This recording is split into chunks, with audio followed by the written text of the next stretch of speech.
Concrete Promotions and Entertainment presents A Night Out with Genuine.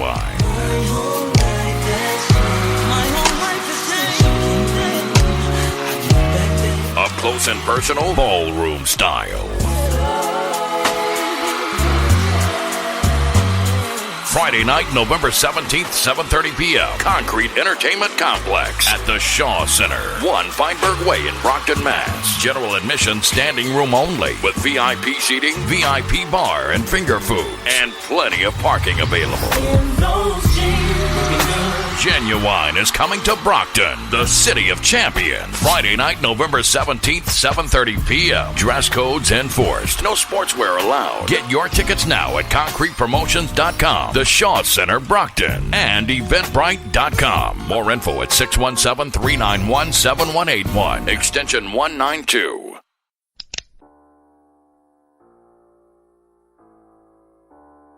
I know what you're thinking.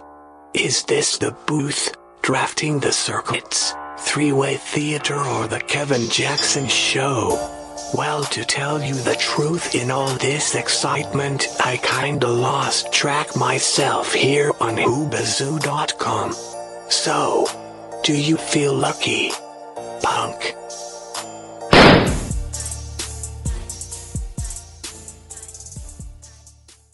Can you dig it? Can you dig it? Can you dig it?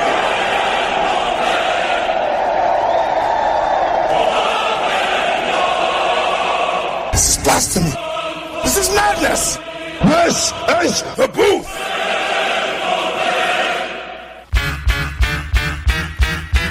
Staring down, looking at the blood-stained concrete. You're the dead MC, lying at my feet. You took a 9mm rhyme straight to your mind. Damn, my better split. This is my time, so I make my way up the block. Get to home base and lock that up. Crack the Cavassier and grab the phone. Call one of my troops up. Hope the soldiers homie says, yo, what's up, what's going on? Make it quick, cause I'm trying to get my Stella on. Nigga, your girl, I'm in the... These lyrical assassins tried to pull a hit, and then boom, came a noise from the other room. It was the boys in blue with the SWAT crew. They got us locked up for lyrical murder. It's one of them charges that you never heard of. It's the booth. The booth. The booth. The booth. Yeah, it's the booth. The booth. The booth. Yeah, we're killing all your podcasts like the HIV virus. You want to battle this kid? Don't even try this. Back the up, think again, count to 10. You want to grab that mic just to get done in? It's the booth. The booth. The booth. The booth. Yeah, it's the booth. The booth. The booth. The booth. Yeah, it's the booth. All right, your boy Czman broadcasting live from the City of Champions. You are listening to The Booth.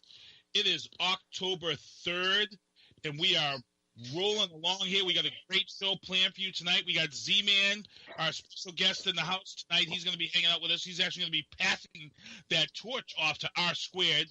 Got Ken Diesel with me. And, hey, we've got a lot of stuff going on. We actually got a guest on our show tonight. Our guest is on with us tonight. He ran the longest running concert series at the Abbey Lane, and it was just a great time because we were there for the first night. We were there when he did his, I think it was his 50th show, and then we were there when he finally brought this to an end. And it was just a very long run. You got Louie Bello. He's actually starting up a brand new concert series. Louie, say hello to everybody, man. Hey, what's going on, everybody? Thank you for having me. Appreciate it. Are we there? Louie, you still with us? Yeah, I'm still there. Yeah, can you guys hear me? Yep, we can hear you now. Yep. Yeah. No, I want to say thank you for having me on. I appreciate it. It's an honor, as always, to come on here. Awesome show.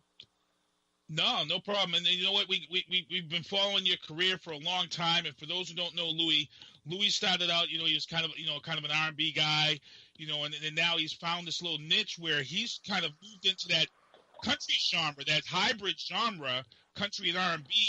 where he's replaced that rhythm guitar and stuff with a slide guitar, and he's got a different way of delivering his vocals, and his music to me is much tighter. I like the sound of it, and country music is welcoming him with open arms. I'm hearing you do some stints on the FM station here in Boston, and how's it feel, man, to make that switch, that change? It's been amazing, man. Like you said, for years I've been doing R&B pop, and you kind of do the same thing for a while as a musician, as an artist. You kind of you don't get totally tired of it, but you need something to kind of kickstart your excitement again. And so I started. I always wrote different types of songs with different artists, and I said I really liked country, and I saw where country was going, and it wasn't too far off from what I was doing. Like you said, it's just a little tweaking here and there, and I was always telling stories, and I said, we went in the studio for a year, and we worked on some records, went down to Nashville, and we kind of found this hybrid sound, and I think we've captured the essence of country that I love, and it's so far it's been very good to me. And you're pretty much remaining loyal to yourself, right? You've seen these stories where people sometimes they don't remain true to themselves, and then they end up miserable, and then they end up either going back to a genre or changing the genre.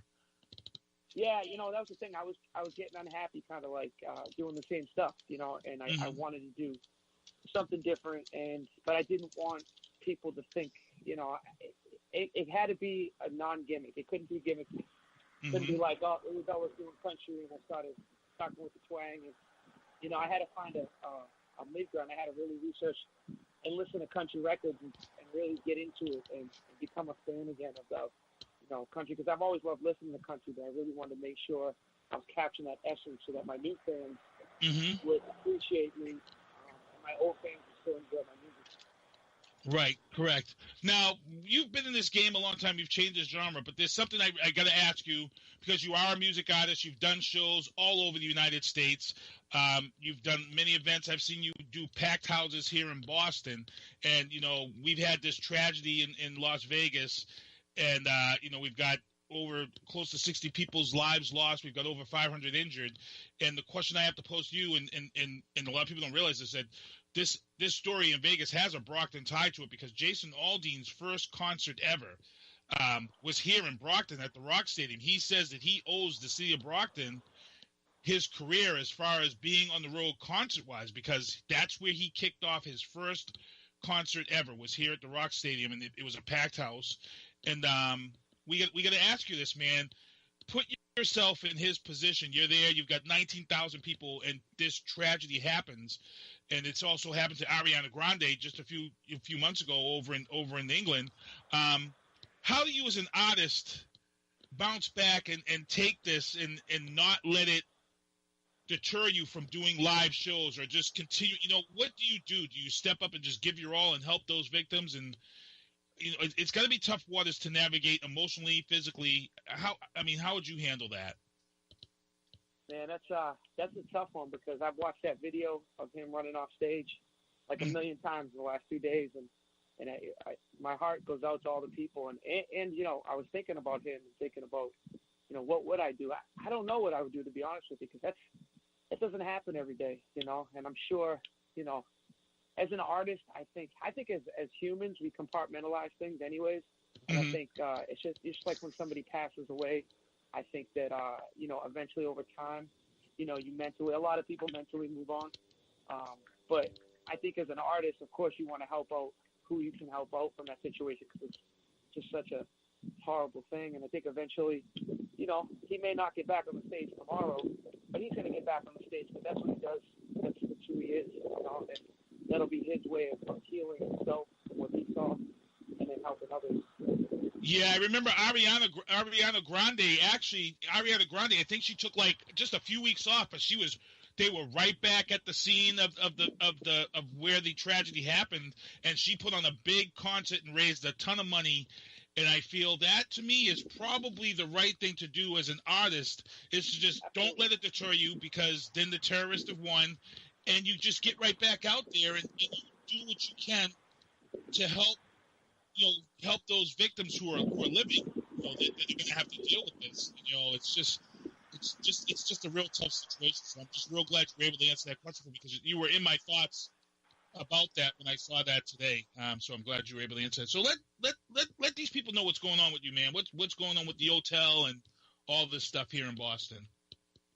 So I know you spoke about the Abbey Lane concert series, which was near and dear to my heart. That thing was awesome. We had a blast. It was almost 2 years running, and it was amazing. And I just took some time off from that because we've been, in the studio. I've been going to Nashville, a lot of southern states, playing in Alabama. I've been in LA a lot, and I just wanted to get back into the music and just record and just play for new audiences. And I got approached by Yotel a few months ago, and they had asked me, what I thought about helping them brand a live music series, and they asked me if I'd be the one to do it. And I decided, let's give this a shot. We're going to do a 4-week run at Yotel, which is in Seaport in Boston. And we're going to have some fun over the next 4 weeks. I'm going to have some special guests, like we did at Abbey. So you'll see some new talent coming in there. And, I'm going to be breaking some of my new records over there for my hometown audience. It's going to be fun. It's really nice. Nice. And let's be real honest. It was a great time over at the Abbey Lane. But I myself, honestly, I felt like that your time had come. I felt like you had outgrown the Abbey Lane. Like the amount of people who had towards the end there, the amount of people that was coming in there, it actually had become a who's who of Boston political. I mean, you had Patriots players showing up there. You had people like Tito Jackson, who's running for mayor of Boston. You had all these people coming through there. The place was packed. Standing room only at times. Sometimes they were actually turning people away because they couldn't fit any more people in there. So you had a great little run. And like I said, it was just awesome. But you kind of outgrew that. Is this a place where you can grow, or? It's a little. I don't say it's a little bigger. The setup is a little different than the way Abbey was show wise, but I feel like I just want to create that fun vibe again. I'm not. Abbey was kind of a thing that happened, and I'm trying to. A lot of people are like, oh, this is going to be the new Abbey, and part of me, I understand why people are thinking that because it's such a great time, but I'm looking at it like starting fresh, like something. It's always going to have that Louie Bello vibe, so you never want to get away from that. But I think it's definitely something. Put it this way, this brand with this hotel is I'm looking to brand it internationally. There are hotels. From Dubai to England, Singapore to New York and Boston. And so what I intend to do is I want to create, a really, really successful concert series again. And I want to bring this on the road to their different hotels. So I think while we're in Boston, we're going to make sure we pack this place out. Everybody's going to have a good time. And I'm hoping, I cross my fingers, it becomes what it was at Abbey. And my growth this time will be growth nationally. Growth venue-wise. Nice. Now, but before we get out of here and let you get back to your workout, just let people know where they can see you on social media and what you got going on Instagram. Just blurt it out for them, man. Yeah, you guys follow me on Instagram. It's just Louie Bello, LouieBello, and that's for everything. YouTube, Facebook, all that fun stuff. And we'll be playing some shows down south in a few weeks. We'll be down in Nashville and Atlanta. So if you take a look at the website, you'll see those dates. We're doing a tour with Bose Sound Systems. It should be pretty fun. Nice. So, guys, you are listening to Louie Bello, recording artist Louie Bello out here in the Boston area, going nationwide. He's got the show that he's going to be doing at the Yotel at Seaport in Boston Thursday night. You want to get there? I'm just letting people know. He told you guys it starts around 8:30, but you want to get there early because his shows fill up quick. And like I said, this guy's he's a musical director. He's been around in Boston schools for a very long time. So the Boston teachers come out and support this guy. So you want to make sure you're out to his events real early or you're going to miss out. I'm very excited. Me and the wife are going in. Thursday nights are my night off. I'd like to see Ken Diesel hopefully meet us down there. That'd be awesome, Ken. Come down, Ken. All right, I'll try to make it down there. Yeah, if you can make it down there, maybe if Z-Man's not doing anything, maybe him and Lisa Rand could come and maybe try to get a night out. But we're going to do what we can. And, Louie, thanks for coming on, man, and I'm going to let you get back to your workout. Thanks, Keith. All right, guys. All right, take care. All right, bye. Bye-bye. All right, that was Louie Bello. You want to make sure you check him out. Just search him, man. You'll find Louie Bello. He's always singing. He's on Instagram. He's got a lot of stuff going on. So I was going to queue up some music from Survivor, but you know what? It's going down right now, so I don't have that music.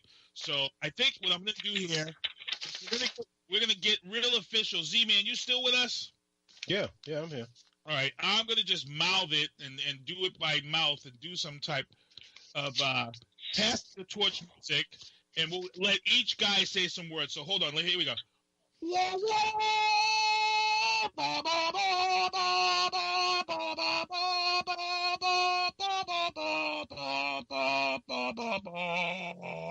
All right, so that's my attempt at passing the torch music from Survivor. But we got R squared in the house. We got Z. Seriously, dude. I don't know what the hell that just was. Don't ever do it again. That was hard. That was my horrible attempt of trying to do this Survivor theme song. You gotta love the That was the technicality Survivor of this theme show. song? Oh, my God. The technicality of this show is unbelievable. It is so over the top. Hold on a second. Okay, from the legal aspect, we can't get sued now because if I had used their music without their permission, we could have gotten in trouble. So the fact that I just did the horrible rendition with my own mouth, we're good. I don't know what it is. We're good. What? That wah wah? You don't know what that. Let's move forward. This is terrible. So we got the passing of the torch. Z-Man is making that move to special guest because Z-Man, Patriot Day, all these films, webisodes, all this stuff going on. He's a busy friggin' guy now. And you know what's funny? We go way, way back to when I was in the game plan. And I remember sitting in the studio and Frank's like, how'd you do that? How'd you get into that? And I'm like, oh, yeah. And I remember we were in XBI Studios and I wrote down the number. Yeah. To Boston Caston. And Frank said to me, he's like, man, you don't know how much I've ever wanted to be in movies. I'm like, dude, just get on and you'll be an extra. And I'm like, just pick anything. I'm like, whatever you can get in it. And then what happened was they had a couple of movies here they were shooting and they needed cops. And I forget what the movie was, but the movie was Ryan Reynolds and I forget who else it was. I forget what the movie was. It was R.I.P.D. R.I.P.D. Yes, and that was like the next big film that they did here. And I can't remember your.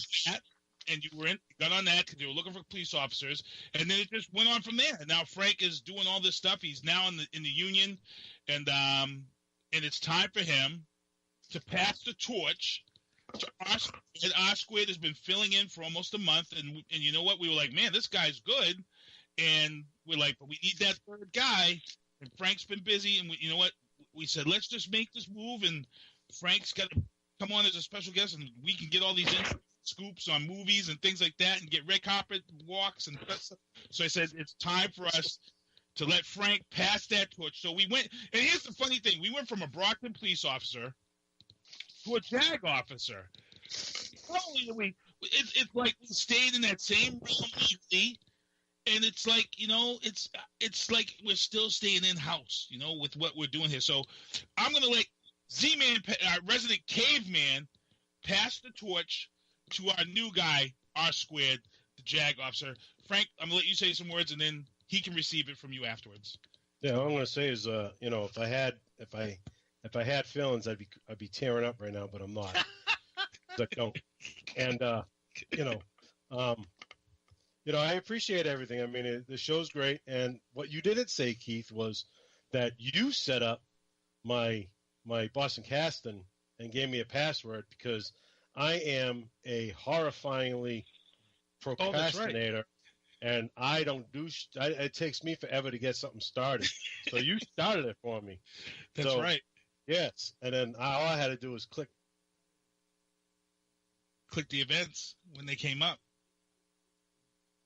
Oh, did we lose him? On and just do some. Oh, where you going, Frank? Frank, you still there? Frank, you still there? Thanks. Oh, there you go. You're back.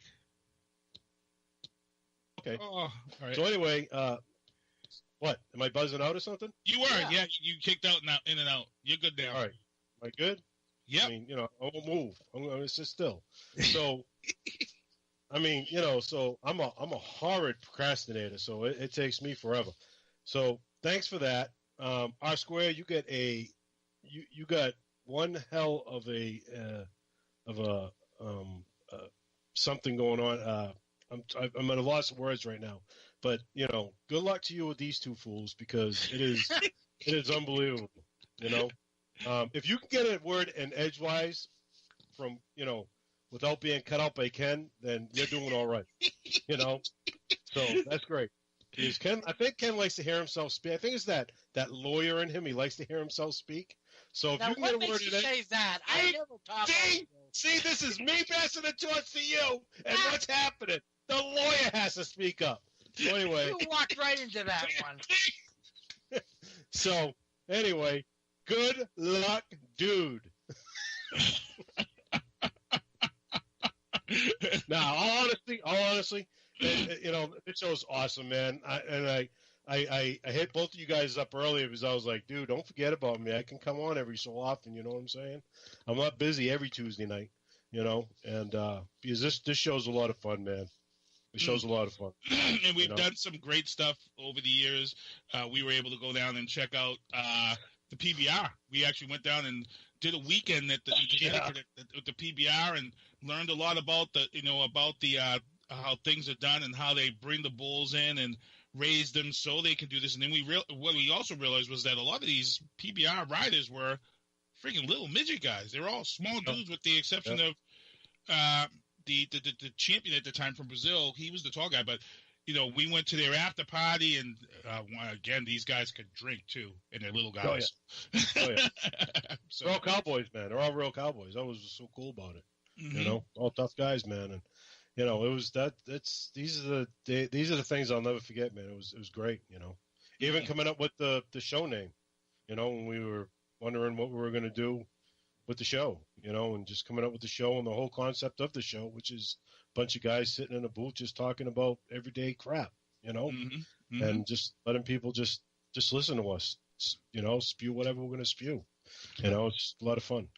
Hey, what's funny about it is, that name, the Booth, came up, and now all of a sudden you got all these copycat names out there. Again, the Booth was ahead of the curve. Now you've got the Chew, the View.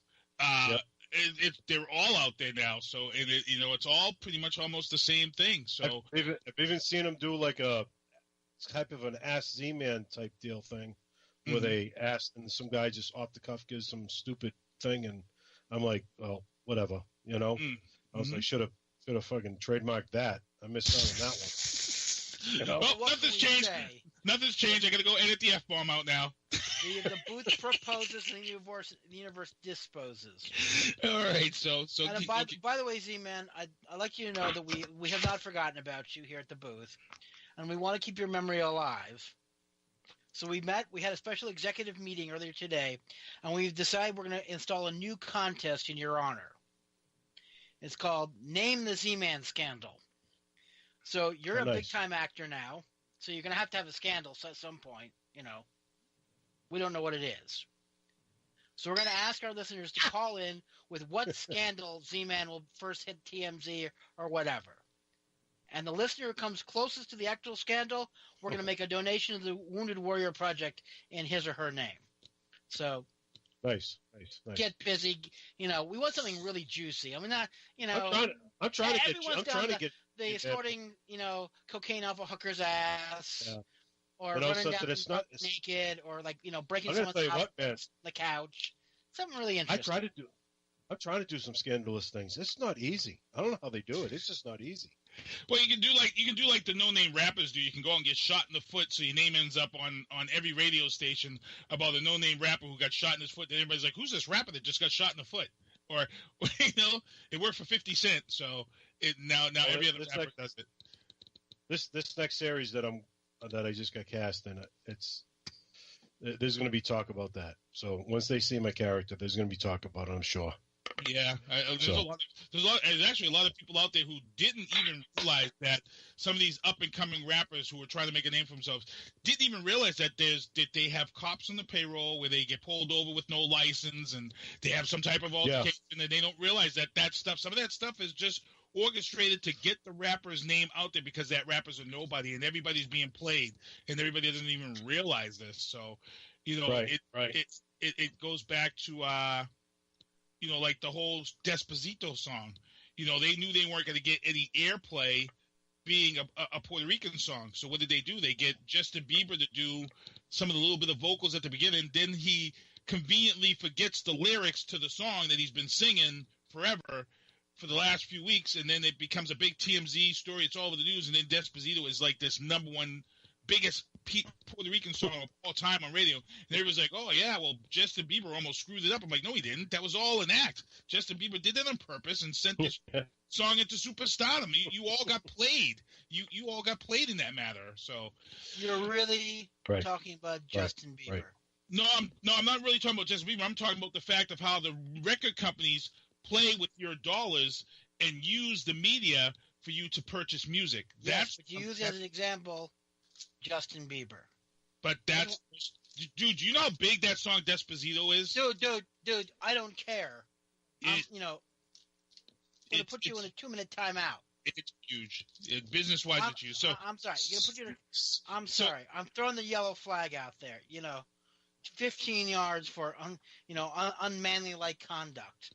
All right. So we got R Squared sitting here. The torch has been passed. So I'm going to let R Squared have his moment so he can properly accept the torch that's been passed to him. Go ahead, R Squared. Uh-oh. I think he clicked the sound off. This is a first. Uh-oh. Look at it. Oh, I love this. R Squared, when he does the show with video. So I can see him getting frustrated because now we can't hear him. So I can see him dropping the F-bombs and stuff right now in the chat. And we still can't. You know what's funny? It asked me if I want. We still can't hear you, R Squared. Wanted to do the. It asked me if I wanted. Now we're losing Z-Man. What is this? Oh. Are we being sabotaged here? I don't know. It's funny because I can see his lips, R Square's lips moving, but. Yeah. How was that? There you go. Yes. Yeah, there we go. Who knows why that happened? No wonder. I've been talking the whole time. You couldn't hear me. I thought you were just ignoring me. Well, we weren't just ignoring you, but there actually was a reason for it. So you must have. Oh, Ted? Now we lost Z-Man. Z-Man's in and out, but he knows where his problem is. I think he's wireless, so. Yeah, if he moves 2 steps in either direction, yeah, he'll come back. Out his sound. So, while we're waiting for Z-Man to pop again, so R Squared, the torch has been passed to you, R Squared. What do you got to say? What I was trying to say before is it's been a lot of fun to be on the air with you guys. I started off doing a few guest spots. Those went real well, and about a month ago when you asked me to join the team, it's just been a lot of fun. And people probably assume we script a lot of this, but we really don't. We minutes before we figure out what current event we want to hit for the show, and we just run with it, and it's just been great. We've had some wonderful conversations. I look forward to doing it every week. Nice stuff. Look at that. Real professional, right to the point. See, that's the difference between the JAG officer and the police officer, though, sir. Well, someone has to class up this team. It definitely ain't going to be done by Ken, that's for sure. You really want to go there? And R Square, I see you have the same tech guy that Ken has. So yeah, you gotta fit right in. Oh wow! Shots fired! Shots fired! Oh man! So good stuff. Good shows flowing right on. So we had some topics that we were going to talk about today, and Z-Man's here with us. We're gonna get into some of these topics and hear what everybody has to say. So let's get into it real quick. I dropped the ball. Realistically, I usually would do a moment of silence, but I was a little excited about tonight. So shame on me. I'm sorry.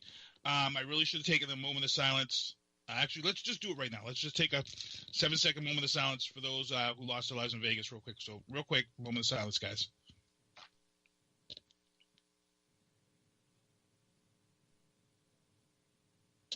All right.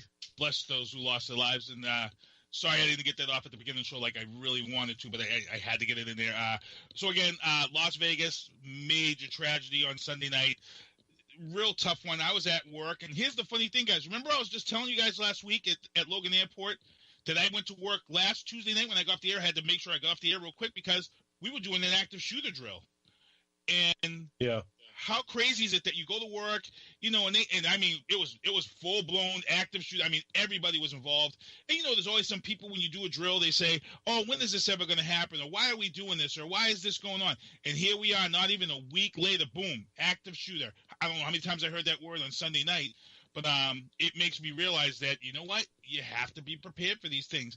I was on Kevin Tarchi's show last night, and there was a gentleman, Jesse, on, and he was like, "Well, we need to do something." And we were like, "Well, what?" And he's like, "Well, we need to better our security and this and that." It was like, wait, hold on. First of all, there was no way that you were going to stop this gentleman from doing what he did. He rented a room on the 32nd floor of the Mandalay Bay. There was nothing. The security for the concert was not going to stop this man's actions. So saying that security needed to be buffed up, no, that security was tight. It had nothing. This dude sprayed an automatic weapon from the 32nd floor, and he also had an illegal bump adapter, which allowed him to just endlessly shoot. He was shooting so many bullets that the smoke set off the friggin' fire alarms in the hotel on his floor. That's scary. It's a scary thing. Now, you guys being in the military, I'm going to let Frank go first, and then I'm going to get to Robert, because now this whole focus has turned on the fact that they found that he had illegally modified his weapon. I'm going to let Ken get up, but I'm going to let Z-Man talk first, because you've been on, you've already had your opinion about civilians with automatic weapons, and this wasn't a semi-automatic. This was fully automatic. So I'm going to let you go first. We'll go to our squared Big Ten. Yeah, well, I mean, for me personally, I think there's no reason for a civilian to have an automatic weapon. He bought those guns legally, and he illegally modified the guns. So they weren't originally automatic. He modified them to be automatic. Mm-hmm. So he didn't purchase an automatic weapon. My thing is, and I'll always stand by this, whether it's automatic, semi-automatic, you do not need, a regular civilian does not need to purchase an assault weapon or anything else to do anything. You just don't need it. And there's no need for it to be, and that's the only thing I'm going to say about the gun laws in this country, and the fact that we don't have, every state has its own set of gun laws. Mm-hmm. So we don't have an actual, it's different in every state. And that makes it extremely hard to enforce certain laws, and it's just it's tough, man. And I mean, I respect the NRA and they've done a lot of good work for our rights to bear arms. But something, it's just we need to get assault weapons out of the hands of non-essential people. Be it, people that are not in the military or people that are in law enforcement. You don't need them. This is coming from a police officer, so I'm going to switch over to a JAG officer now who's spent 24 years in the Army. I'm going to let R Square give his talk on this one. Yeah, two things to get the conversation not started. Frank already started it, but two observations. Number one, this is not a Second Amendment issue. Okay, that's a great debate to have, and it'd be fascinating. Probably take up multiple shows, and unfortunately, there are going to be incidents in the future that will lead us to having that discussion. This is not a Second Amendment issue. Nothing in the Heller decision, nothing in any of the Supreme Court decisions, even remotely connects this to our Second Amendment rights as in the Constitution as interpreted by the Supreme Court. The other thing is about this. Unfortunately, these kits that you can buy, you can get them from any of these recreation stores. You can buy them online, have them shipped to your house. You can go to a lot of the stores and pick it up right there. They're a couple $100s, and you can convert these semi-automatic weapons to automatic weapons. They're not illegal. And so while the automatic weapons are technically illegal, these kits are legal, which means technically the automatic weapon that you make after inserting these kits are legal, because otherwise why would we allow them to sell the kits? Like Z-Man said, there are people in the military and law enforcement and other specialized areas who have specialized training to know how to handle these weapons. And those people don't walk around with them. They don't use them for recreation. They're there for a specific mission, and then they're locked away and, other than for training. So, what I want to know is for people who are truly interested in defending their home, for people who are interested in hunting, for people who are concerned about protection, all these different reasons to exercise Second Amendment rights. What is it about having to make these weapons into automatic? I'd really like to hear from some folks that would explain. I understand they may be fun to shoot. I got to fire. I'm sure you did too, Z-Man. Yeah, it's fun for a few minutes when you're on a protected range to learn how to do that and see what it feels like. I get it. There's a little rush involved in that. But outside of that protected environment, I just wonder, I would really like to know why that, because to me, this is not part of the Second Amendment. This is an unnecessary risk, and this is just not something that serves a purpose of any kind. So Ken's the lawyer. Ken's the guy that's not actually military, even though you're a JAG officer, but Ken's the actual – he's going to be that defense lawyer here, and I want to see what he has to say about this whole thing because, I know that I've wanted to get my permit, my license to carry for the longest time. And my thing has always been, somebody says, I remember, Frank, you told me this. If I'm getting a gun for my home, I want stopping power. I want something that I just need to fire one shot and that person's down. That's it. We don't need anything that's going to go through the perp, through my wall, and into my neighbor's house. Right. I just need something that's just stopping power. So, Ken, I got to hear what you have to say on this one. Well, let me get big clarification here. I'm a firearms owner. I own 4 pistols and a shotgun. And I am here to tell you that there is absolutely no reason you need an automatic weapon. Okay? Even the Marine Corps. Let me give you an example. The Marine Corps, which is probably the finest marksman, all due respect to our Army brethren over here, their weapons are set for 3 rounds, and then you have to re-pull the trigger. They stopped using strictly automatic weapons, and I'm excluding machine guns, which is a whole different story. I think someone once told me there was they were talking about I think it was the M14. One of the problems they put on fully automatic was the first shot went to the enemy, the second shot went into the trees, and the third shot was an anti-aircraft weapon. So they're very difficult to control. And I remember a story from R Squared told me years ago when he was first deployed to Korea, and the commanding officer of his division believed that you were a member of the Army first and your MOS specialty. So he would take even the JAG officers out in the field with him when they did field exercises. And when Rob, R Squad first started, I think you were a captain at the time, staff sergeant was assigned to go with him because they didn't exactly trust lawyers with loaded weapons. And the staff sergeant gave R Squad the M16A1, and then he held up a round of ammunition, and he told them the story Rob told me, "Sir, if it becomes necessary to discharge this weapon, I will hand you 1 round of ammunition at a time. You will make sure that all times the weapon is pointed in a safe direction. I define any safe direction as any direction I'm not in." Okay? Now, there is a staff sergeant telling an officer on exercises that he wants to limit the amount of ammunition he's going to give him. Ken, I just got to stop you real quick. You're confusing. That's not one of my stories. I'm swear to God, it was one of the ones. I thought it was one of the ones you told me. No, it must have been one of your other friends. Just to be clear about that. I think I actually saw it on a movie, but anyway, again. No, it was not in a movie. I thought it was Full Metal Jacket. No, when it was Full Metal Jacket, they used M14s, not M16s. I thought you was reciting Full Metal Jacket. I'm like, no.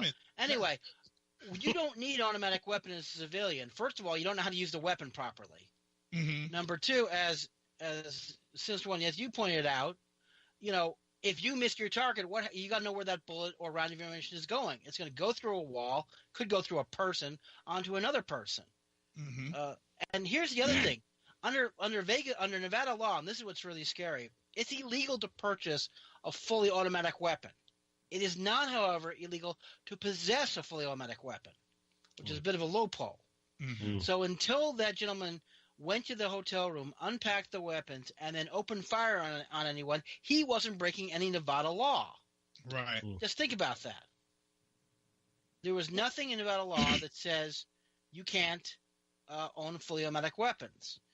And I'm sorry. I mean, I think someone put a statistic that we've had 20 mass shootings in like 50 days or something like that. Yeah, it's pretty crazy. And I think social media has a lot to do with it too. Right. The scary thing about me is that they don't. This guy never had any military training yet. This thing that this attack that he carried out was very strategic, very thought out. Well, just and okay, good. I won't cut you off. Go ahead, finish what you're saying. Well, the thing is that he was very strategic. The point that he took, he had a great overall sight. His sight of his targets was perfect. What? All right, this is wrong. Gun out of a window and shot. This is where I'm going to stop you now. This is where I'm going to stop you. Go for it. He went to the 32nd floor. Yep. Okay. He knew where the venue was going to be, so it was all premeditated. He knew where the venue was going to be. So this cuts out that whole mental health thing. This was premeditated murder. That's right. So he went up to the 32nd floor. He knew his vantage points. Now, whether you have military experience or not, and he was a gun owner, so any known gun owner knows your point of fires. You have to have lane of fire. Mm-hmm. So he knew he had 2 points of lane of fire, which was those two windows. So he set up his lane of fire. But see, he wasn't strategic. This is what I'm trying to say. He was shooting into crowds of people. Strategic would be, I'm going to blast this person right here with a headshot. I'm going to blast this person over here with a headshot. No, he was just aimlessly shooting into crowds of people. Mm-hmm. And he just happened. Obviously, if I shoot any gun into a crowd of people, I'm going to hit somebody. And that's just what he did. Yeah, we have a word for that. It's called terrorism. His mission was to cause the maximum amount of terror from his position, which he did. And why are they so quick to not want to label him a terrorist? Because why are we having this issue right now? Because terrorism has a stigma to it, and he's an American. Mm-hmm. See? And we look at terrorism as somebody from the Middle East. Right. This is called domestic terrorism. This is something that we, as police officers, swear to uphold against, and we swear that we will, and the military does the same thing. You will defend enemies, foreign and domestic.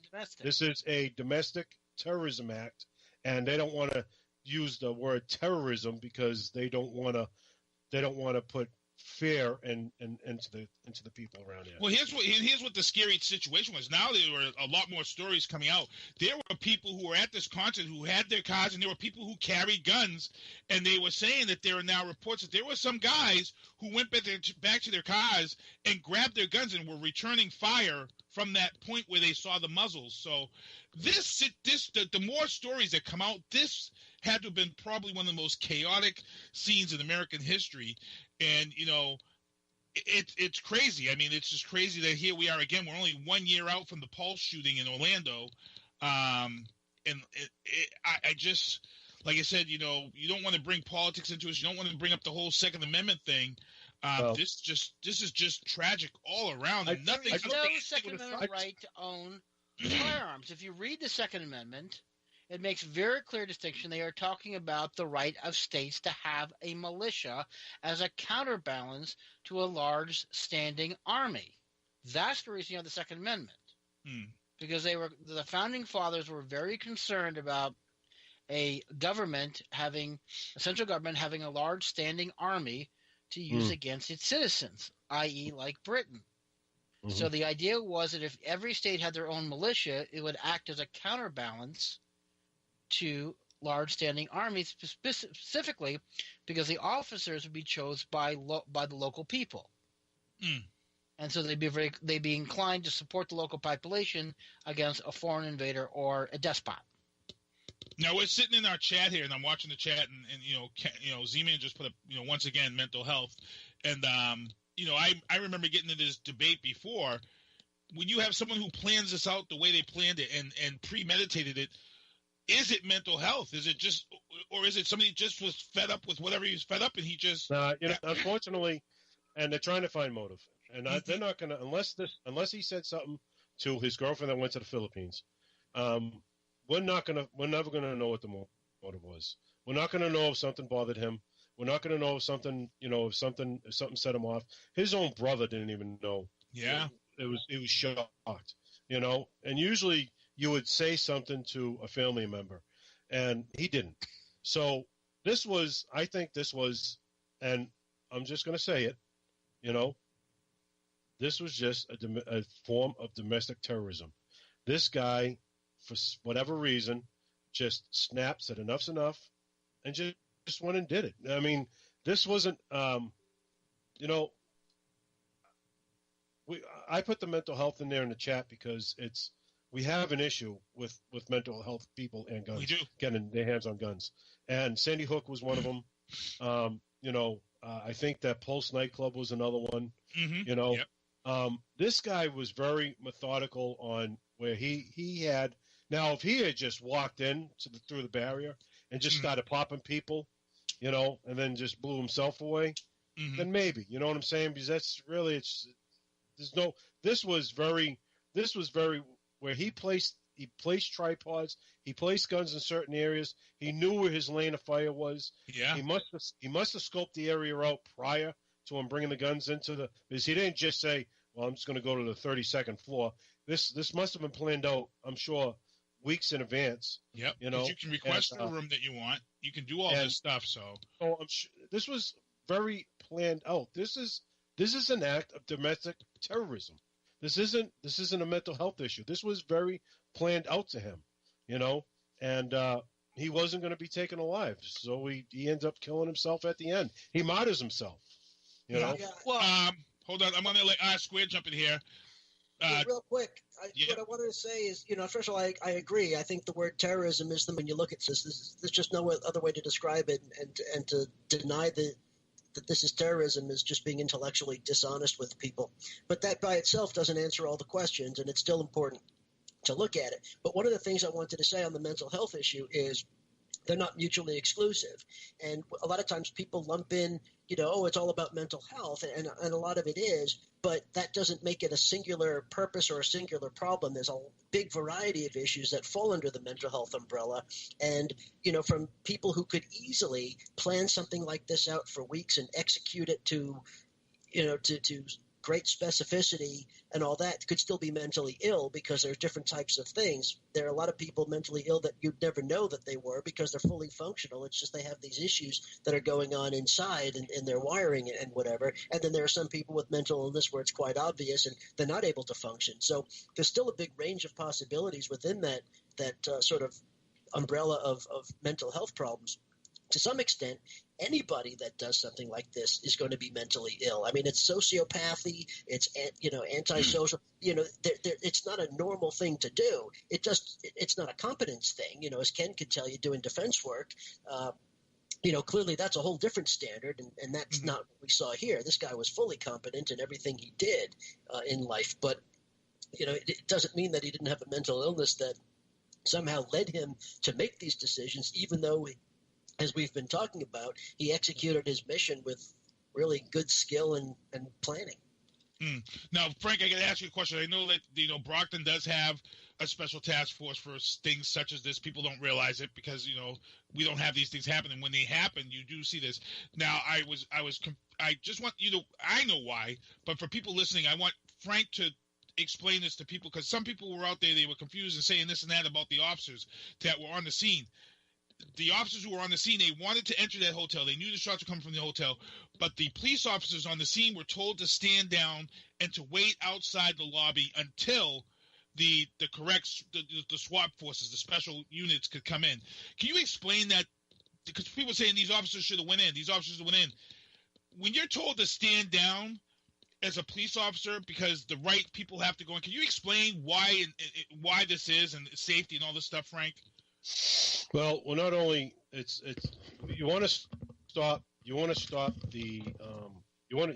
threat with the minimum amount of harm to not only the officers, but really what you're trying to get this. We don't go into something wanting to kill somebody. Police officers don't want to shoot and kill somebody. We just want to stop the threat. And, you can't have 50 officers going in there, guns drawn, and going up to the 32nd floor and try to stop this threat. It's just can't happen. And what are they going to do? They're just going to rush the door, and then he's going to turn the gun on the officers, and now he's shooting an automatic weapon inside the building, which, in a sense, could go. These rounds are going to go through walls. You know what I'm saying? So right. What you do is you try to do this methodically, and you try to do this with the best. The best means how, and the best means is, your special reaction team or your SWAT teams.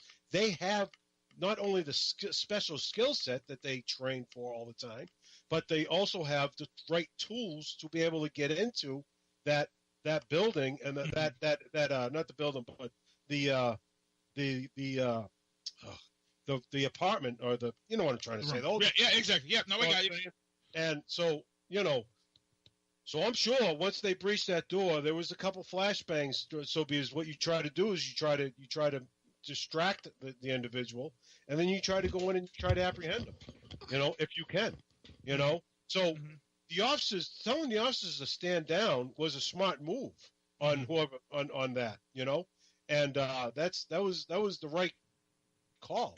The officers on the ground, what their job is to make sure that the civilians on the ground, because your main priority right now is to make sure there is no more casualty. You're trying to you're trying to get people out of there, or you're telling people, hunker down, get down low, wait till the shots are done. You know what I'm saying? You're trying to protect the innocents on the ground, and behind the scenes you have other people trying to take care of your immediate threat. Yeah, I heard stories that there were.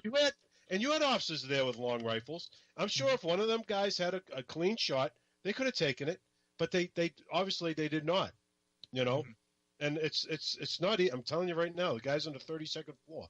It's a long shot, and it's not easy to take. So right at that point, your main priority is, one, to make sure he's a lone gunman and there ain't anybody else in the crowd, and to make sure this crowd gets out safely. And to make sure the innocents, you deflect them off of you. I mean, off of them. Let you become a target if you have to. Because you want these people to get out of here. Good stuff. So, man, guys, we're at 7:51. We've got Z-Man with us. Let's get into some football talk. We got to talk about the picks. We got to talk about the upsets. Hey, guys, real quick. A lot of people had doom and gloom here. Week 1, when the Pats lost to KC. Here we are. I told everybody, Week 4 separates the pretenders from the real guys. We're going to start seeing the pretenders fall off after Week 4. KC, undefeated, 4-0. Guess what, people? They're for real. And guess what? They also come from that Belichick coaching tree that we've been talking about for the last 3 years, between the Houston Texans and Kansas City Chiefs. They've got this whole thing going on, and I'm real happy for them. Again, this weekend we had some upsets. I picked the Eagles to win. Chargers took that game. Chargers lost that game. I picked the Chargers. I did pick Carolina to beat the Pats this week. I still have the Raiders on my list to beat the Pats this year. But we got our picks. We're going to do our picks real quick. And Ken, you ready to go? Is that why you left the table or whatever? Yep. Cool. Let's get these picks in. And wow, I think we touched base on everything that we wanted to touch base on. And then we're going to talk. I think we're going to break down the taxes next week. I think, Ken, are we bringing Moments back next week? Next week, Moments is back, and I actually also have his Ask Z-Man queued up. Oh, okay. Hold on. You want to do that first? Yeah. Before we get into the picks, let's do the Ask Z-Man. And then what we'll do is let's just get into the Ask Z-Man. I'm not going to bring up the cue up the music for that. Okay. So we get an Ask Z-Man question. Let's go. We do. You ready, Z-Man? Mm-hmm. Dear Z-Man, I'm a proud father of 3 children, 2 boys and a girl. Now, my youngest is my only girl, and she's always been Daddy's little sweetheart. But she recently done something that I doubt I can forgive. She went out and got engaged to one of those people. And by that, I mean a New Yorker. Not only that, he's a fan of the freaking stupid Jets and the New York Yankees. Now, I want my girl to be happy, but really, a son-in-law who is one of them? What can I do? Well, this is what I would suggest.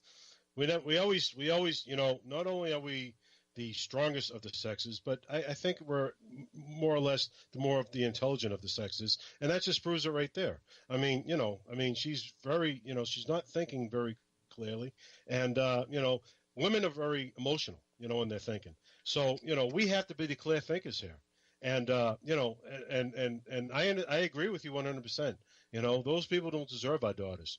But unfortunately, because they're emotional thinkers and they don't think clearly and they don't think educationally most of the time, probably about 90% of the time, we have to show in our own way of how we feel. So yes, I wouldn't let him into the house. I'd make sure every time if he did come to the house, I would make sure, and if you do eventually let him in, I would make sure that everything's Patriots out. You have your Red Sox banners up, and maybe have a ripped up Yankees hat hanging in the thing. Maybe have a Derek Jeter take a Derek Jeter shirt to the range and make sure you had a nice bullet hole Derek Jeter shirt, and let him feel comfortable. Let him know he's in Boston. And I'll end it there. And that is your Azzy, man. Good stuff. Oh, man. I miss that. Oh man. So let's get into our picks, man. Let's roll them down. We got 5 minutes. All right, here we go. We're gonna do a speed through this. Okay, Thursday night game is the Patriots and the Buccaneers. What are we saying, gentlemen? Pats are bouncing back against the Buccaneers. R squared? Pats. Z-Man? Pats don't lose 2 in a row. Patriots going to win. I agree. Pats don't lose 2 in a row, and if they were, it wouldn't be the Buccaneers. I can't believe I'm going to say this, and my tongue should fall out of my mouth, but the AFC East first place Buffalo Bills was one of the best records in footballs are playing Cincinnati. Who are we going with? Buffalo. Buffalo. I'm going with Buffalo too. Cincinnati. Cincinnati? Yeah. Buffalo only because I don't know. They're Buffalo. I'm going to give them a break. Okay, the Battle of the Basement. Actually, not the Battle of the Basement. Very well thought up. Very well thought up. Yeah, I was thinking. I'm sitting there thinking the same exact thing. The New York Jets versus the Cleveland Browns. The Jets, I can't believe I'm saying this, are at 500, the same winning percentage as the Patriots. So Jets versus the Browns. I think the Browns get their first win. Squared? I'll have to go Jets because the Browns let me down this week. Sinister One? Actually, I got to blame my wife for throwing me off guard. She just shared a recipe for tater tot taco pizza. That's potato tots on the bottom with taco meat. Stop stalling. What's your just pick? Shoot, I don't know. I'm tough. I think I'm going to have to take the Jets in this one. I'm taking the Jets because the Browns disappointed me, and I don't think they could. I wouldn't be surprised if they didn't win a game all season. So, Jets. Okay. Panthers and Detroit. It's a tough one. This is a tough one. Look, I think Carolina's on a big high because they just beat the Pats and they look like the second. You know what? I'm gonna take the upset. I'm gonna take Detroit. Yeah, I like what Detroit's doing with this team. They're trying to be a well-rounded team. They're trying to get the running game going along with the passing game. I think they're taking a thing out of Belichick's book. I'm going to go with Detroit on this one. R squared? It's a tough one. I think Detroit is looking really, really good this year, but I think Carolina is just on a bit of a roll after this week. I think they're going to win another one. Carolina got lucky on a last-second field goal after 2 penalties went their way, which should never have been called. I think they're overrated. I think Cam Newton's a great athlete, but not a great team leader. Detroit's putting it together. They're doing the Bill Belichick, do your job, take Detroit on the money. All right. Okay. Hold on, guys. There is a threat that has just been brought to my attention to the booth. Channel 5 News has just put a story out there from the 6 o'clock news story that the AMC Theaters, which is located in Braintree, the place with the nice-ass seats, is having what they now call ticket Tuesday, which will allow people to go see a movie on a Tuesday night for $5. Oh my God.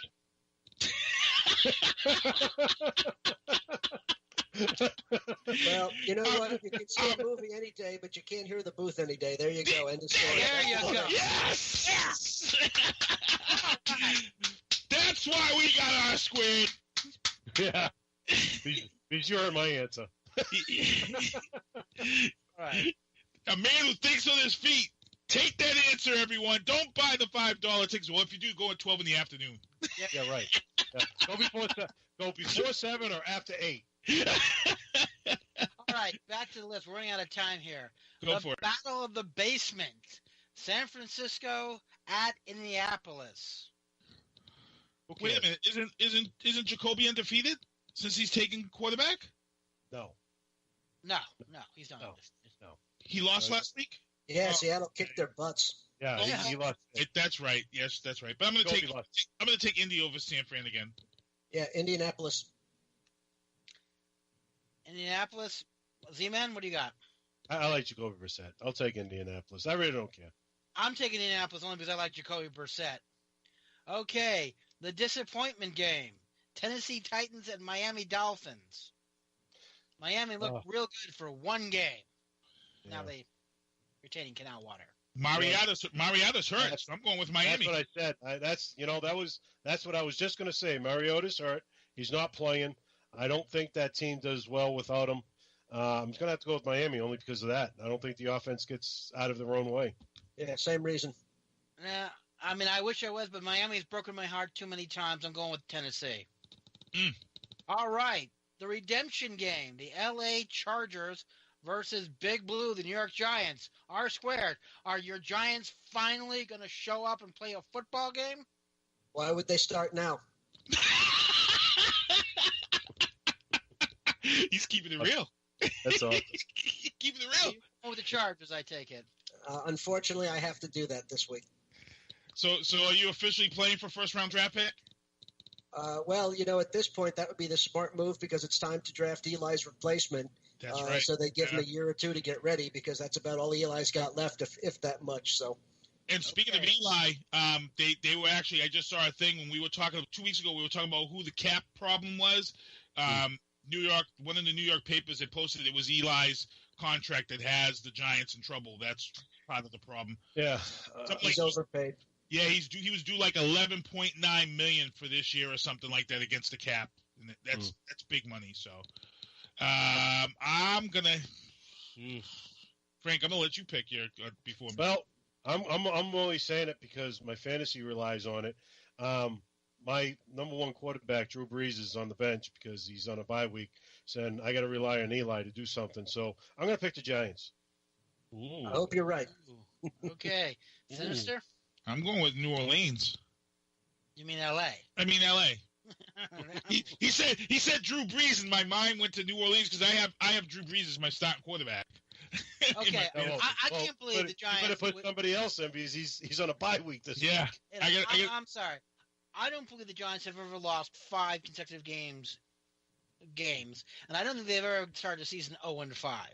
Well, it is this year. I'm going with the Rams. So I'm going to go with the Giants only because they got to redeem themselves at some point.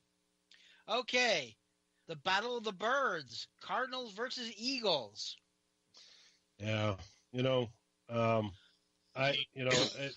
going to go with the Eagles' defense for some reason just isn't impressing me this year. I'm going to go with the Cardinals. I really am. Sinister Eagles. I'm going with Eagles. Eagles. R squared. Eagles. I'm going with the Eagles too if they show up and don't send in their replacements as they've done in the past. So Eagles, but be careful.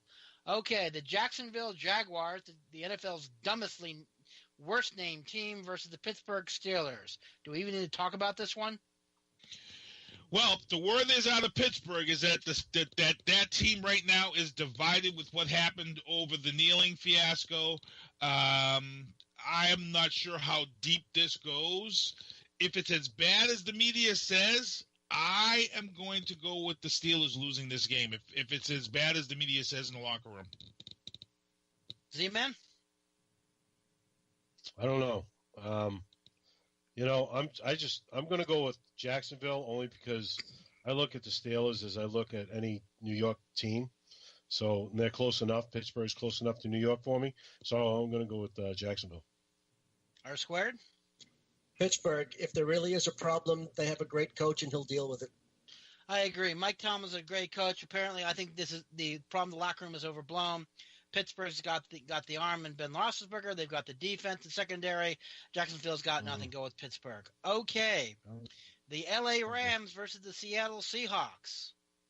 Are we looking for some fun here? Let's go with R squared. You have been up first for a while. Yeah, I'm going to go with the Seahawks. They look really strong. I realized they played a weak team, but it looked like their offense was finally gelling. I think they're going to take it. Okay, Z-Man. Yeah, I'm going Seattle, same reason. They got a nice offense. Sinister one? I'm Seattle, Seahawks. Rams major upset with the Cowboys last week. I think Seattle's offense is overrated, but they've been playing weak teams. I'm going with LA. Baltimore Ravens versus the Oakland Raiders. Oof. All I can say is stack up on blood. All I can say is no car. You know? Yeah. Gotta go with Baltimore. Yeah, I'm gonna go with Baltimore too. R squared? Yeah, Baltimore. Pittsburgh gave them a whooping this week. They're not gonna take a second one. Yeah, take Baltimore. They're not gonna drop. They're like the Patriots. They don't drop 2 games in a row, and they're out for blood. It's a gallon variety. Okay, the Green Bay Packers versus the Dallas Cowboys. Ooh, I forget where that game is this week. Where are they? Dallas. It's in Dallas this week? Dallas, yep. Yeah, it's a tough one. I'm going to get Dallas by 3. Yeah. I was going to say, I'm just going to take Dallas only because they're playing in Dallas. You know, I'm just going to take the home team. Yeah, it's hard to see Dallas losing a second one at home as good as Green Bay is. If it was in Lambeau, it'd be a different story. I'm going to have to give Dallas with a close one. I'm sorry. I think Dallas is overrated. I said they were one of the almost overrated teams at the beginning of the season. Green Bay, they're men on a mission this year because they're going to all roads to playoffs go through Arlington or wherever the hell the Cowboys are playing this year. So I'm going with Green Bay in a squeaker. Set your DVRs to extend the time because you're going to need it. Okay. Cowboys and Indians. Kansas City Chiefs versus the Houston Texans. Will KC extend their record? Yes. R squared goes with yes. Sinister one. Yes. I think the Texans, they've got too many injuries. They get way too many key injuries. I'm going with KC. Got it. Z-Man? I think I'm going to take the upset. I think I'm going to go with the Texans. You going with Texans? If the Texans were healthy, I'd take the Texans, but they are not. They've got, I swear to God, half their guys are in the hospital and the other half are injured reserve. Go with the Chiefs. Okay, the Monday night game. The Battle of the Norsemen. The Minnesota Vikings at the Chicago Bears. Whew, Chicago's got problems. Actually, both these teams got problems, to be honest. Ugh. I'm going to go with the Vikings on a Monday night horrible game. Okay, Z-Man. Yeah, I don't know why the NFL needs to. I don't know where they get these schedules, but yeah, I'm going to go with the Vikings. Vikings on a snowfest. I'm going to go with the Bears only because the Bears are playing at home, and I just don't think the Vikings. Well, Z-Man just made a good point, and let's go back to that real quick. A lot of people are talking about this, about the Monday night games, and here's the deal. Originally, Monday night games were always the marquee games. And what happened? Sunday night now. Yeah, well, what also happened is that the owners of the teams that suck complained because they weren't getting on the primetime matchups. So now the NFL, when they had these, I want to say it was probably 3 years ago when they came to agreement to give these teams that suck at least a night on Monday night. And I think it feels miserably. I think that's, and not to get off track, but I think that's why your Monday nights went to ESPN and not the networks. I think right now your Sunday night games are the marquee games. Yes, yep, that's becoming a marquee game now. And exactly. And now and like you said, I think that's why your Monday nights went to ESPN. Yep. You know? And just to give you guys a heads up too, a lot of people are out there. They're ranting and raving about the NFL ratings, And I posted on my Facebook page today, a lot of people are forgetting that for the last 2.5, 3 years, the NFL has been really pushing for people to watch the games on social media and through apps and through online because it's targeted advertising. Here's the thing. They get a lot of money from being on TV, but they don't pick the advertising that's allowed. The advertising on TV is to the highest bidder. Here's what you're getting by putting the games. When you watch a game on your phone or watch a game on the internet or watch a game through your mobile app or watch the game through these streaming things where they're getting a lot of views and hits, they're doing targeted advertising. So I watched the Patriots game on Xfinity this week. When the advertising comes up, guess what? Your phone picks up the GPS where you're located, sends that information back, and then they play an ad to buy jerseys and things like that. So guess what? You're more liable to have somebody that's watching a game on their smartphone or whatever around this time of year to purchase a jersey or something that's on sale through the pro shop than they would versus TV. And that's fact. I can tell you that right now. Someone is more apt to, if you're watching on your cell phone, Frank, are you more apt to buy something that may pop up during the Pats game, like when Tom Brady throws a 31-second bomb and wins a game, and then all of a sudden it pops up and tells you can get a Tom Brady jersey at 50% off if you order now through NFL.com? I almost did it during the Super Bowl.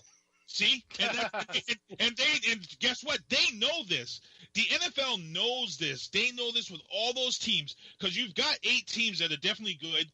And you're gonna flood those people with that type of guerrilla advertising, so the ratings aren't down. The NFL knows exactly what they're doing. All those ratings that they've kind of lost, they're online, they're on internet, they're on mobile. That's where the people are watching the games. And you got to understand where your audience is also.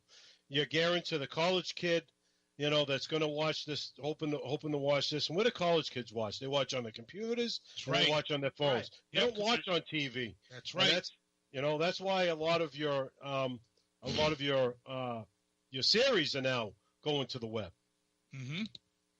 Yep. Yeah. I just flipping the cord. Well, Netflix just announced today that Samuel Jackson has signed on to bring back Shaft, and they're going to have a bunch of series of Shaft movies on Netflix. So the money is there, the advertising is there, and like I said, the NFL isn't just doing it. When you watch Netflix, when you watch any shows on demand now on Xfinity, you can actually pick the type of ads that you want to see. I like movie trailers, so my Xfinity is now set up to where I get movie trailers for Marvel movies and things like that. And guess what? I'm not fast forwarding through the stuff that I'm watching on demand because now I've catered that advertising to what I like. So now they've got you. They've got you. And to be honest, it's genius. It's sheer friggin' genius. So it's good stuff, though. I mean, that's where we're headed. We're watching everything and we're picking our advertising now. So topic for another show. Yeah, and they're getting the money. They're definitely getting the money. So we're at 8:12. We got to get out of here. Good show. Pass the torch. Before we get out of here, Z-Man, I'm going to let you say what you got to say and how people can watch you and find you. Well, you can find me on Instagram. I'm still learning. I'm old, so I'm still learning the Instagram thing. And you can find me on Facebook. It's me, Frank Zanowski. And also, I'm in a show that's on Vimeo right now. It's called Testing. Check it out. You can actually, if you want to binge the first season, it'll only take you an hour and a half to binge the whole first season. It's a great thing about web series is they're very short episodes and no commercials. So you can find me in Testing, and I got a couple other projects that are going to be coming out. I will have a project coming out soon on is it Verizon? I think it's Verizon. I'm not sure though. I got Go 90. Verizon has that Go 90. I think it is Verizon. But that's going to be my next episode. My next series that's coming up. It's called The Gods of the Earth, and this character that I'm playing is very controversial. So I'll leave it at that. R Squared. Hey, another good show. Great conversation. Just remember, everybody out there, we've got a lot of big things to talk about. Have at it. Have a great conversation. Debate it. Maybe even solve it. But come together no matter what. I love that. And hey, again, R Squared is now putting blogs up on the Whoobazoo, the Booth page, on the Booth page. He actually just put up his first blog, and you want to check it out. And hopefully me and Ken will start getting back. And we write a lot of stuff on Facebook, but we need to get our stuff over onto our regular webpage and get that going. So, Ken, I'm going to let you say your goodbyes. All right. I want to thank all of our listeners, all 12 of them. Again, our prayers and for a quick recovery on anyone who was injured during the Las Vegas massacre, and of course our condolences out to all the families who lost loved ones. Just what R Square said, I'd also like to wish a happy birthday to two very good friends of mine, Dave Humphreys and Mark Applebaum, who had their birthdays today. And guys, please be safe out there.